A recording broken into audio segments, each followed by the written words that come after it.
సంస్థాపనార్థాయ సంభవామి యుగే యుగే. అందరికీ నమస్కారం.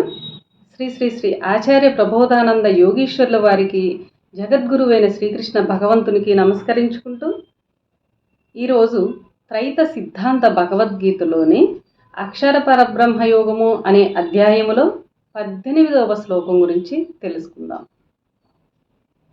అవ్యక్తాద్భక్తయః సర్వాః ప్రభవంత్యహరాగమే రాత్ర్యాగమే ప్రలీయంతే తత్రైవావ్యక్త సంజ్ఞకే. ఈ శ్లోకము పరమాత్మ జీవాత్మ గురించి తెలియచేశారు. భావము: బ్రహ్మ పగలు జగతిగా మారుచు కనిపించు సర్వము కనిపించని దాని నుండి పుట్టినవి. అట్లే బ్రహ్మరాత్రిలో జగత్తంతయు ప్రళయము చెంది కనిపించుచున్నవన్నీయు కనిపించకుండా పోవుచున్నవి. వివరము: కాలచక్రము మీద తిరుగు బ్రహ్మచక్రములో సగము పగలుగా మొదలైనప్పుడు జగత్తంతయు ఏర్పడి కనిపిస్తున్నది. కాలచక్రం మీద తిరుగు బ్రహ్మచక్రములో సగము పగలుగా మొదలైనప్పుడు జగత్తంతయు ఏర్పడి కనిపిస్తుంది. అంతవరకు అవ్యక్తముగా కనిపించక ఉండిన జగత్తంతయు కనిపిస్తున్నది. కనిపించనిది అంతయు కనిపించనిది అంతయు క్రమేపీ కనిపిస్తూ వస్తూ కొంతకాలమునకు పూర్తి ప్రపంచమేర్పడుచున్నది.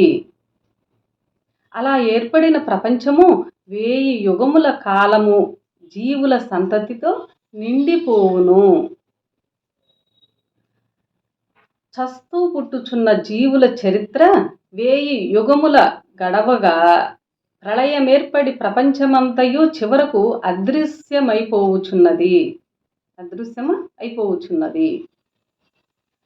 ప్ర అనగా కలిగినది, పంచమనగా 5.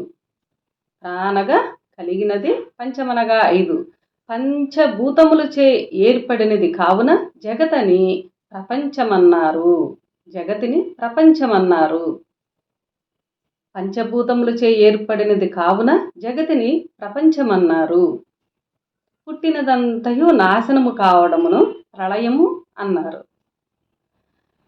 ప్రభవము ప్రళయములతో పరమాత్మ యొక్క పగలు రాత్రులు గడుస్తున్నవి. ప్రభవము ప్రళయములతో పరమాత్మ యొక్క పగళ్ళు రాత్రులు గడుస్తున్నవి.